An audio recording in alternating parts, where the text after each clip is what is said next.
नमस्कार मंडळी, साईप्रभा या चॅनलमध्ये आपलं स्वागत आहे। मंडळी, आजच्या व्हिडिओमध्ये मी तुम्हाला नवरात्रीमध्ये अखंड दिवा कसा लावावा, त्याची आपल्याला काय फायदे होतात, दिवा लावण्यासंबंधीचे नियम आणि अटी याची सगळी माहिती मी तुम्हाला आजच्या व्हिडिओत देणार आहे। तर व्हिडिओ पूर्ण पहा, म्हणजे योग्य ती माहिती तुमच्यापर्यंत पोहोचेल। तुमच्यापैकी कोणी चॅनलवर नवीन आलेला असेल पण अजूनपर्यंत आपलं चॅनल सबस्क्राईब केलेले नसेल तर पटकन सबस्क्राईब करा। आणि आपल्या चॅनलवर मी मराठी सणवार, त्याचबरोबर पूजा अर्चा आणि आपल्या दररोजच्या जीवनामध्ये ज्या काही समस्या येतात त्याबद्दल मला जे उपाय माहिती आहेत ते उपाय सांगत असतो। तुम्हाला या गोष्टी आवडत असतील किंवा या गोष्टींमध्ये रस असेल तर तुम्ही चॅनलला नक्कीच सबस्क्राईब करू शकता। तर मंडळी, नवरात्रीमध्ये दुर्गा देवीची पूजा करतात व सुख समृद्धीचा आशीर्वाद मागतात। नवरात्रीला पहिल्या दिवशी कलश स्थापनेनंतर अखंड ज्योत लावतात। त्यातून तनमनातील अंधकार दूर होऊन सगळीकडे भक्तिमय प्रकाश पसरलेला आहे। तेव्हा आमच्या भक्तीचा स्वीकार करा असं दर्शवलं जातं। अखंड ज्योत किंवा अखंड दिवा म्हणजे नवरात्रीचे पूर्ण 9 दिवस दिवा विझू न देता तो तेवत ठेवायचा असतो। असे केल्याने पुण्यफळ प्राप्त होते व कुटुंबावर दुर्गा देवीचा आशीर्वाद असतो। पण अनेक लोक अखंड दिवा तर लावतात आणि काही गोष्टींची काळजी घेत नाहीत, म्हणून त्यांना पुण्यफळाची प्राप्ती होत नाही। नवरात्रीला दुर्गा देवीच्या 9 रूपांची पूजा केली जाते। नवरात्रीला दुर्गा देवीला प्रसन्न करणं सोपं असतं, म्हणून अनेक लोक पहिल्या दिवशी कलश स्थापना करतात, उपवास करतात व अखंड ज्योत लावतात किंवा अखंड दिवा लावतात। एखादी इच्छा व संकल्प ठेवून अखंड दिवा लावलेल्या भक्तांच्या इच्छा पूर्ण होतात असे मानले जाते। सोबत दिव्याजवळ जप केल्याने 1000 पटीने पुण्यफळ मिळते, पण त्याचे काही नियम असतात ज्याचे पालन करणे आवश्यक आहे। दिवा हा प्रकाश पसरवतो आणि प्रकाश हा ज्ञान पसरवतो। देवांकडून आपल्याला संपूर्ण ज्ञान मिळावं म्हणून आपण देवाजवळ दिवे लावतो। कोणतीही पूजा असो किंवा कोणतेही समारंभाचे लोकार्पण असो, सर्व शुभ कार्याच्या सुरुवातीस दीप प्रज्वलन करण्याची प्रथा आहे। ज्या प्रकारे दिव्याची वात नेहमी उंचावते त्याचप्रमाणे माणूस देखील उंचावत राहो, त्याच्या ध्येयापर्यंत पोचत राहो, हेच दीप प्रज्वलनाचे मुख्य अर्थ आहे। म्हणून सर्वांचे कल्याण हो अशी इच्छा बाळगणाऱ्या माणसाने दिवा लावताना दीपमंत्र आवर्जून म्हणावं। हिंदू धर्मात कोणतेही शुभ काम करताना दिवा लावतात। सकाळ आणि संध्याकाळ पूजा करताना देखील दिवा लावतात। वास्तुशास्त्रात दिवा ठेवण्याच्या आणि त्याला लावण्यासंबंधी काही नियम सांगितले आहेत। दिव्याची वात कोणत्या दिशेने असावी या संदर्भात वास्तुशास्त्रात पुरेशी माहिती मिळते। वास्तुशास्त्रात हे देखील सांगितले आहे की दिव्याची वात कोणत्या दिशेला ठेवल्यावर त्याचा काय परिणाम होतो। आपल्या हिंदू धर्मात नवरात्रीला खूप महत्त्व आहे। आपण वर्षातून 2 वेळा देवीची उपासना करतो। नवरात्रीत देवी आईला प्रसन्न करण्यासाठी भाविक लोक घटस्थापना, अखंड दिवा, जागरण इत्यादी करतात। नवरात्राच्या 9 दिवसात आपण घरात घटस्थापना आणि अखंड दिवा लावतो। या अखंड दिव्याला न विझू देता ठेवण्याचा नियम आहे। हा अखंड दिवा लावल्यावर आपण याला एकटे सोडू शकत नाही आणि त्याला विझू द्यायचे नाही। जर का हा दिवा विझला तर हे वाईट मानले जाते। नवरात्रात 9 दिवसापर्यंत देवी आईला प्रसन्न करण्यासाठी आणि इच्छित फळ मिळावे म्हणून यासाठी गाईचा साजूक तुपाने अखंड दिवा लावतात। जर घरात गाईचे साजूक तूप नसल्यास इतर कोणत्याही तुपाने आपण देवी पुढे अखंड दिवा लावू शकता। नवरात्रातील 9 दिवस दिवा तेवत ठेवणे याला अखंड दिवा म्हणतात। असे मानले जाते की नवरात्रीत दिवा तेवत ठेवल्यानं घरात सौख्य आणि शांतता बनून राहते आणि सर्व कार्य पूर्ण सिद्ध होतात। म्हणून नवरात्राच्या पहिल्या दिवशीच संकल्प घेऊन अखंड दिवा लावावा आणि त्याचे नियमाने संरक्षण करावं। नवरात्रात अखंड दिवा लावण्याचे काही नियम आहेत ज्यांना आपल्याला पाळावे लागतेच, जेणेकरून आपल्याला इच्छित फळ मिळू शकते। सहसा लोक पितळीचा दिवा अखंड दिवा म्हणून लावतात। जर आपल्याकडे पितळेचा दिवा नाही तर आपण मातीचा दिवा देखील लावू शकता। मातीचा दिवा अखंड दिवा म्हणून ठेवण्यापूर्वी दिव्याला संपूर्ण 1 दिवस पाण्यात भिजवून ठेवा आणि त्याला पाण्यातून काढून स्वच्छ कपड्याने पुसून वाळवून घ्या। शास्त्रानुसार नवरात्रात अखंड दिवा लावण्यापूर्वी आपण मनात काही संकल्प घेतो आणि देवी आईला विनवणी करतो की आमच्या सर्व इच्छा पूर्ण होऊ दे। अखंड दिवा कधीही जमिनीवर ठेवू नये।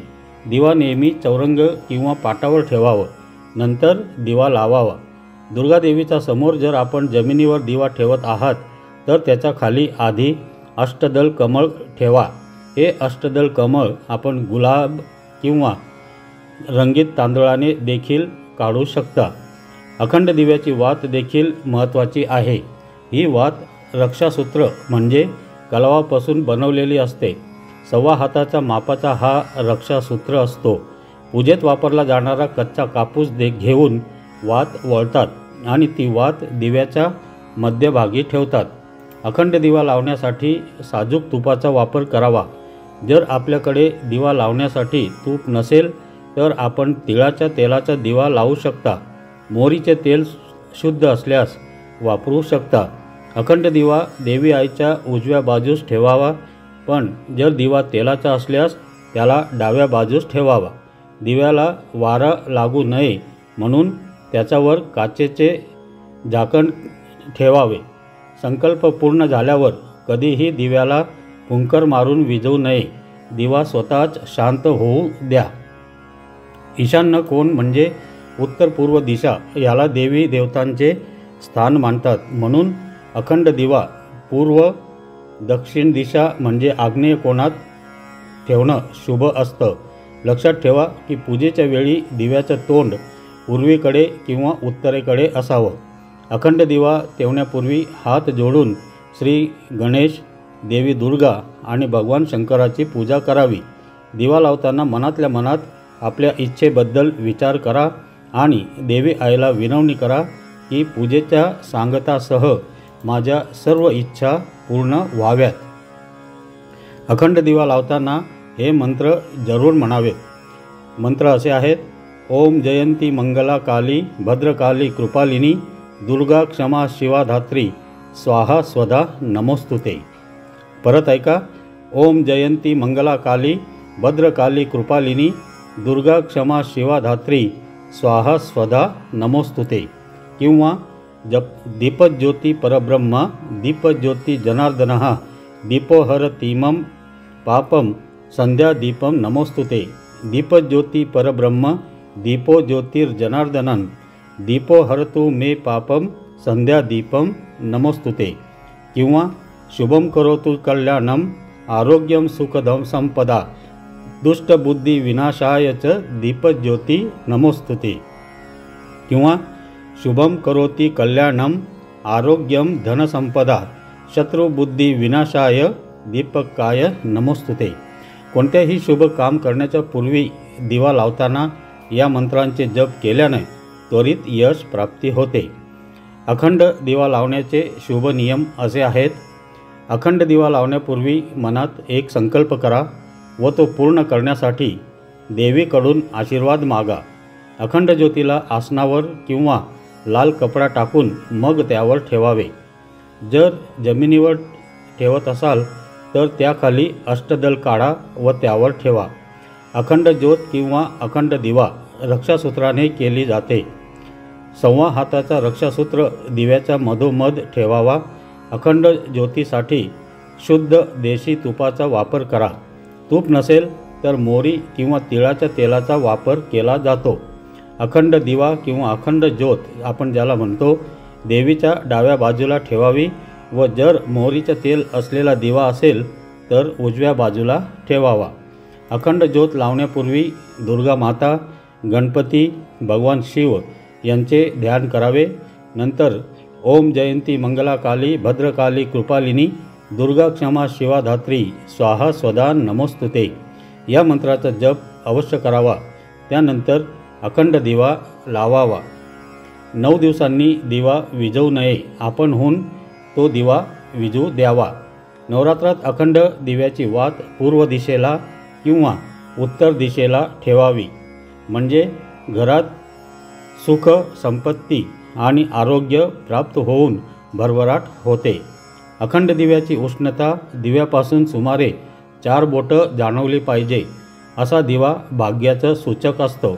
दिव्याची वात सोनेरी असावी, ज्यामुळे आपल्या जीवनात धन धान्य अफाट मिळतं आणि व्यवसायात प्रगती होते। जर अखंड वात विनाकारणास्तव स्वतःच विझल्यास तर घाबरू नये, त्याचा काहीही तोटा नाही। ती वात परत आपण लावावी।